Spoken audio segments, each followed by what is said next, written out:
All of you draw this diagram. ये वैसे एक बार करा रखा है तुम्हें, फिर भी जस्ट फॉर एक्सप्लेनेशन।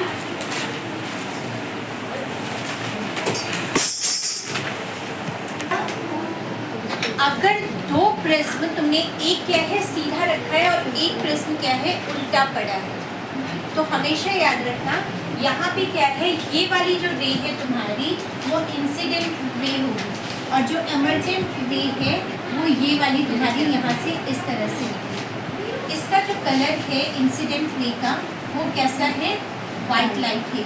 क्या है ये, वाइट लाइट। और यहाँ पे जो ये निकलेगा ये भी क्या निकलेगा,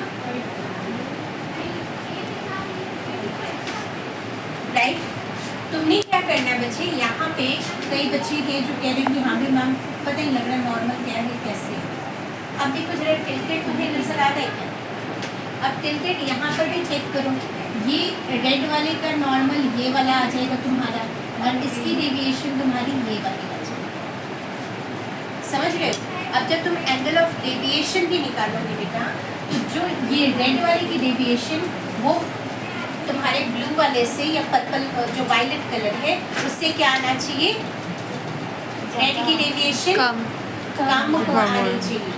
क्यों कम आनी चाहिए, क्योंकि रेड का जो वेवलेंथ है वो ज़्यादा होता है, और angle of deviation is directly proportional to refractive index, and refractive index is inversely proportional to the wavelength. Clear है यहाँ पे। अब इसी चीज़ का को लेते हुए यहाँ पे क्या आया, ये रेज तुम्हारी ऐसे, यहाँ पे जैसे ही मीडियम चेंज हुआ अगेन ये क्या होगा, नॉर्मल से अवे मूव कर जाएगा। नॉर्मल से क्या मूव करेगा, अवे। अब अगेन जब यहाँ पे मीडियम चेंज हुआ बेटा, तो ये क्या होगा, नॉर्मल के टुवर्ड्स मूव कर जाएगा। कहाँ पे मूव करेगा, नॉर्मल के टुवर्ड्स मूव करेगा, and it will just join at one point. समझ गए। तो अगर सिंगल रे जा रहा है तो क्या होगा, वो स्पेक्ट्रम बनाएगा, स्प्लिट हो जाएगा। क्या होगा, ये स्प्लिटिंग हो जाएगी due to the change in the wavelength. Reason भी देते जाओगे, due to the change in the wavelength. अब जब ऑलरेडी ये यहाँ पे स्पेक्ट्रम बना हुआ है, ऑलरेडी स्प्लिटिंग हो चुकी है, तो ये एक पॉइंट में आकर क्या हो जाएगा, कन्वर्ज हो जाएगा, राइट। और ये कन्वर्सन क्यों हो रही है, again change in the wavelength, ठीक है। और यहाँ पे रिफ्रैक्टिव इंडेक्स भी चेंज होने के कारण। साथ में तुम्हें मीडियम्स भी पता होना चाहिए। ये वाला जो आउटर मीडियम है जहाँ पे हमने वाइट लाइट लिखा है, ये दोनों मीडियम कौन से हैं, रेयर। और यहाँ पे ये दोनों मीडियम कौन सा है, डेंसर, ठीक है। अगर वाइट लाइट एंटर होगी डेंसर मीडियम में तो क्या हो जाएगा, स्प्लिटिंग हो जाएगी। अगर स्पेक्ट्रम एंटर होगा डेंसर मीडियम में तो it will converge to white light. Clear है यहाँ पे term. This is the special वो तुम्हें MCQs में पूछ सकते हैं चार्ट डायग्राम देकर, या फिर वो तुमसे पूछ सकते हैं कि हाँ अगर एमरजेंस यहाँ पे एमरजेंट लाइट कौन से कलर की होगी, या फिर ये पूछ सकते हैं कि हाँ भी इंसिडेंट रे जो है वो किस कलर की। तो तुमने यहाँ पे ध्यान किस चीज़ का रखना है, जो हमने कलर ध्यान दिया है, यहाँ पे R लिखा होगा और इसकी जगह क्या लिखा होगा, वायलेट, क्योंकि जो क्वेश्चन पेपर होता है वो कलर्ड प्रिंट नहीं होता।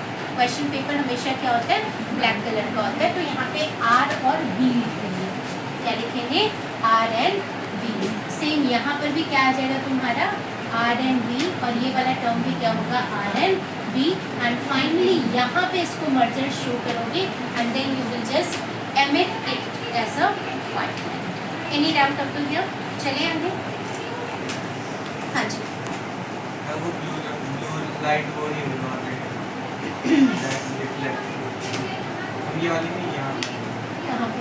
First पे।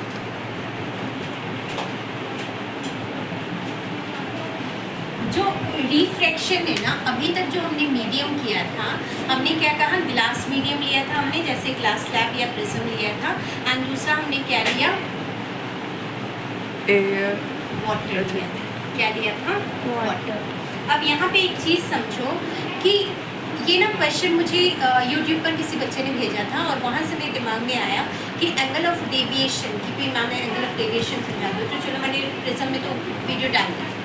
अब ये angle of deviation they can ask you कि जो ग्लास स्लैब होती है, स्लैब याद है? यस जो ग्लास स्लैब है, ये तुम्हारी बुक प्रैक्टिकल फाइल में भी क्वेश्चन आएगा इसके अकॉर्डिंग। इसमें एंगल ऑफ डेविएशन कितना होता है? इस केस में एंगल ऑफ डेविएशन कितना होता है? हाँ जी, ये क्या है? इसका क्या मतलब? हाँ, जितना इंसिडेंट मैम वो it will be this 0। Yes, angle of deviation इस केस में क्या होगा? 0। तुम्हें याद है मैंने तुम्हें कहा था यहाँ पे अज्यूम करो कि एंगल ऑफ डेविएशन ले लेते हैं, ठीक है? अज्यूम करने के लिए बोला था, बट मैंने कभी भी नहीं बोला कि ये एंगल ऑफ डेविएशन है ना?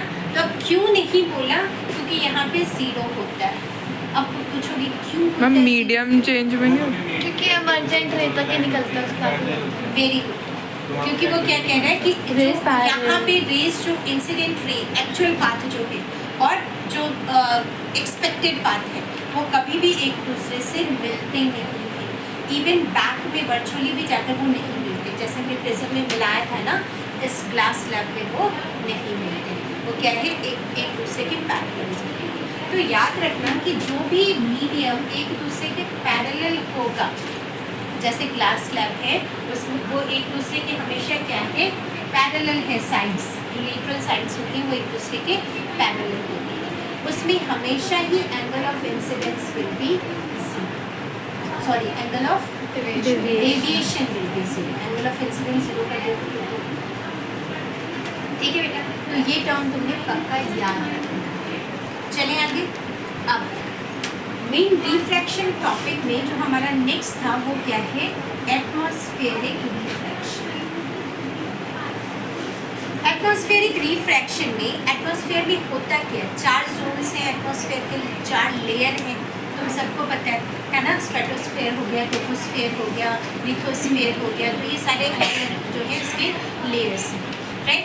अब इन लेयर्स के अंदर क्या है बेटा, पार्टिकल्स हैं। क्या है? Particles.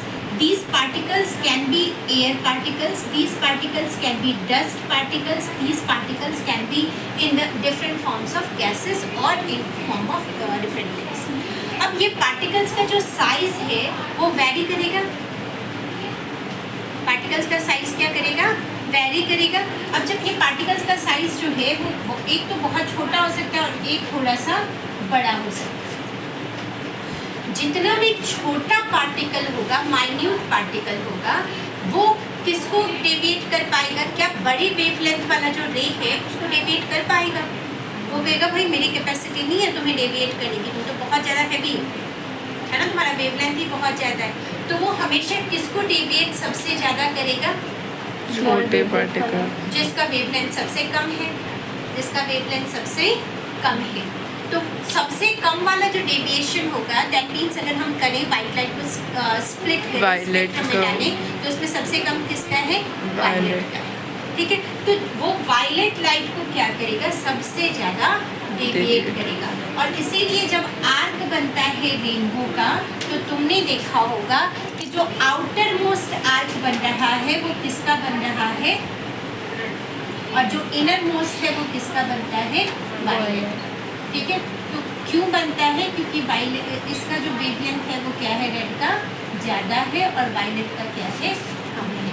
Violet gets easily deviated by the minute particles present in the atmosphere. अब अगला क्वेश्चन आता है कि why does sky appear blue? हमने क्या कहा, एटमॉस्फेरिक रिफ्रैक्शन टर्म तो आएगा ही आएगा, बट क्यों भाई एटमॉस्फेरिक रिफ्रैक्शन? तो क्या कहोगे, एटमॉस्फेयर में क्या है? छोटे छोटे particles present, which has the capability or ability to deviate only the rays having small baby Smaller. wavelength, shorter wavelength, ठीक है? And that is violet to blue, ठीक है? That's why the sky appears violet or blue in color। समझ गए? ऊपर वालों तक तो वो पहुंचता ही नहीं, रेंज ही नहीं पहुंचता, तो यहीं तक वो ज़्यादा डेविएट कर पाता है, इसलिए हमें स्काई किस तरह का नजर आता है। सनसेट की ड्यूरिंग तो ऑरेंज सा। तो 1 नंबर में क्वेश्चन आता है, पहला पॉइंटर तो तुमने यही लिखना है, due to atmospheric reflection. Due to atmospheric reflection. दूसरा पॉइंटर क्या लिखोगे, in the atmosphere, earth's atmosphere, और क्या लिखवाया था, refracting medium, smaller particles use to be present which causes क्या, स्कैटरिंग ऑफ लाइट। ठीक है जी, एंड जिसके कारण क्या होगा ये, इवन यहाँ पर तो जब मैंने scattering of light word use किया, have you heard this word scattering of light पहले? यस मैम, वो Tyndall effect. Tyndall effect. Tyndall effect, Tyndall। क्या याद रखोगे, टिंडल इफेक्ट, टिंडल इफेक्ट। टिंडल बड़ा याद आ रहा है तुम लोगों को? हाँ, समझ ही नहीं आया। कौन सा, टिंडल इफेक्ट याद है, कहाँ किस क्लास में किया था मैं? नहीं। ठीक है, Homogeneous हाँ, Heterogeneous, इवन हाँ। तुम ये भी लिख सकते हो, कोई प्रॉब्लम नहीं। ठीक है, या तो स्कैटरिंग ऑफ लाइट यूज कर लो या टिंडल इफेक्ट यूज कर लो। क्लियर है जी, चलिए आगे बोलो। सनसेट की ड्यूरिंग स्काई ऑरेंज सा अपीयर होता है। ऑरेंज से अपीयर होता है, रेड अपीयर होता है। भाई रेड ऑरेंज में रेड ऑरेंज येलोइश। वो क्या होता है ना कि जब हम हॉरिजॉन्टली देखते हैं, अर्थ का सरफेस कैसा है, इस टाइप का है हमारा, ठीक है, तो होता क्या है कि यहाँ पे जो जब सनसेट हो रहा होता है या सनराइज हो रहा होता है, तो जो सन है हमारा वो हॉरिजॉन्टल होता है। कैसा होता है, हॉरिजॉन्टल। तो जब हॉरिजॉन्टल होता है तो उसका कलर क्या है, मैक्सिमम हमें जिसका वेवलेंथ ज़्यादा होगा वो नजर आएगा, angle due to the angle. और वैसे ऊपर क्या है, यहाँ पे तो आता है। टॉप से हमें वाइट वो नजर आएगा, top ना पे ना होता ना है। ना ना ना, जब हॉरिजॉन्टल होगा तो हमें कैसा नजर आएगा, रेड, और जब टॉप पे होगा तो वाइट। कभी कभार स्काई थोड़ा पर्पलिश सा भी नजर आता है ना, कभी कभार, बहुत रेयरली हाँ। आता है, देखा है ना? पर्पल तो तभी तो बोल रहा हूँ। सन को पर्पल देखा है तुम लोगों ने? सन्नी स्काई पिंक देखा है, स्काई, स्काई तो वो बोले वायलेट क्या है, पर्पल ही है, पिंकिश सा तो मिक्स वो पिंकिश सा, वो रेड का वो फेडेड वर्जन। सेट होने वाला हाँ, होता है, रेड का faded वो version। effect होता है। ठीक है, सुंदर लगता है, ओके चलो सुंदरता छोड़ दो, आ जाओ इंटरनल सुंदरता देखिए, राइट। अंदर से तो सूरज सफेद ही है, अंदर से तो बेटा बहुत कुछ है उसके अंदर। गैसेस है, कौन कौन सी गैसेस होती है? वैसे हाइड्रोजन एंड नाइट्रोजन हाइड्रोजन सिर्फ ये दो कन्वर्ट बड़े कन्वर्टेड, ठीक है, हाइड्रोजन कंबाइन होकर हीलियम बना लेते हैं, हीलियम ब्रेक होता है हाइड्रोजन। मैम मैंने शंभू न्यूक्लियस जो ये क्या आ गई तुम्हारी? सुंदर, सुंदर है यार, किसका क्या गिर रहा है? हाँ, गिर रहा है। चलो तो अब देखो जरा ध्यान से, जो स्टार है ना बेटा, उसका एक्चुअल पोजीशन अगर ये है, एक्चुअल पोजीशन क्या है स्टार का, अगर यहाँ पे है, तो जब तुम स्टार को देखते हो तो तुम्हें स्टार यहाँ पे नहीं नजर आता, तो कहाँ नजर आएगा? ठीक है। स्टार तुम्हें कहाँ नजर आएगा, वो कह रही कहाँ नजर आएगा, डरा दिया, स्टार हमें नजर आएगा ऐसे, और थोड़ा ऊपर से, थोड़ा ऊपर, ठीक है। इसको हम कहते हैं apparent position of star.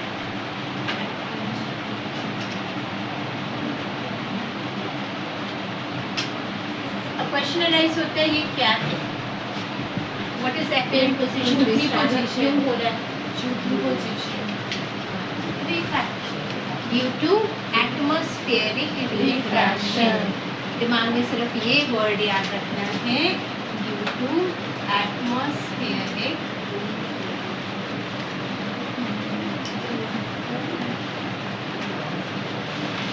Space में मीडियम क्या है, वैक्यूम।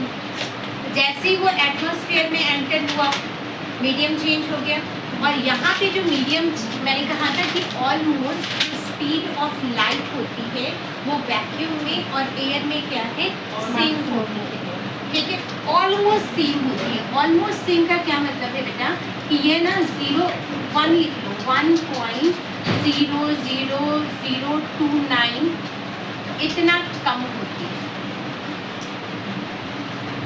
ठीक है।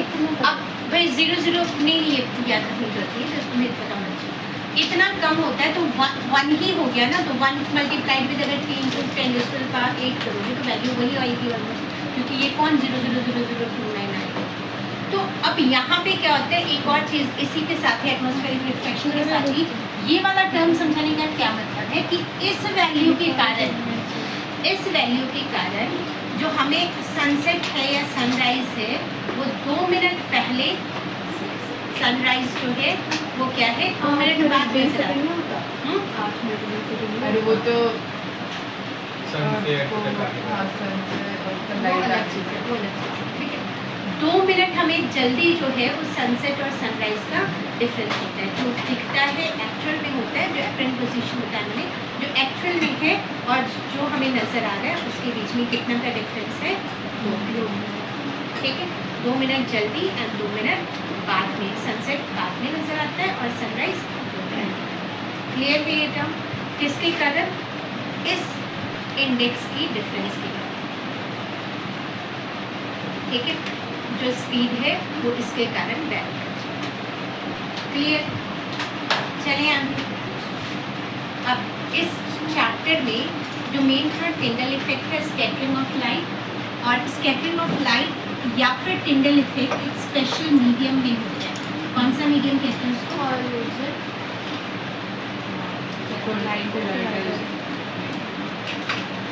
कौन सा मीडियम, या फिर कोलोइड कहेंगे। एक टर्म याद रखना, इसके अंदर होता क्यों है, क्योंकि जो साइज ऑफ पार्टिकल है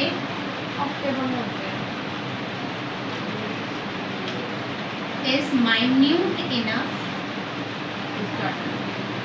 yes to scatter the light.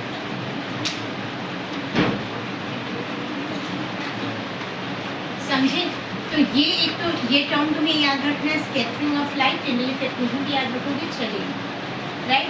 दूसरा क्या याद रखना है तुम्हें, एटमॉस्फेरिक रिफ्रैक्शन, एंड तीसरा तुम्हें इससे पहले जो हमने किया था डिस्पर्शन ऑफ लाइट, क्या किया था हमने, डिस्पर्शन ऑफ लाइट। एंड उसके अलावा स्पेक्ट्रम क्या होता है, 7 colours, the band of 7 colours. लिख लो इसको, what is spectrum, the band of 7 colours arising from white light, arising from white light by changing the medium from rarer to denser। लिख दे इसको, क्या बोला मैंने, स्पेक्ट्रम बैंड ऑफ 7 कलर्स, और 7 colours कौन से हैं भाई, विद, इसको याद रखिए ना एज सच ही। ठीक है,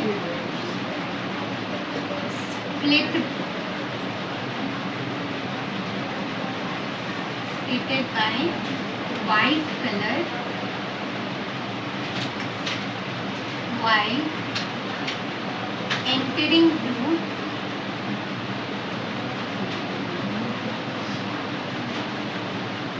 denser medium,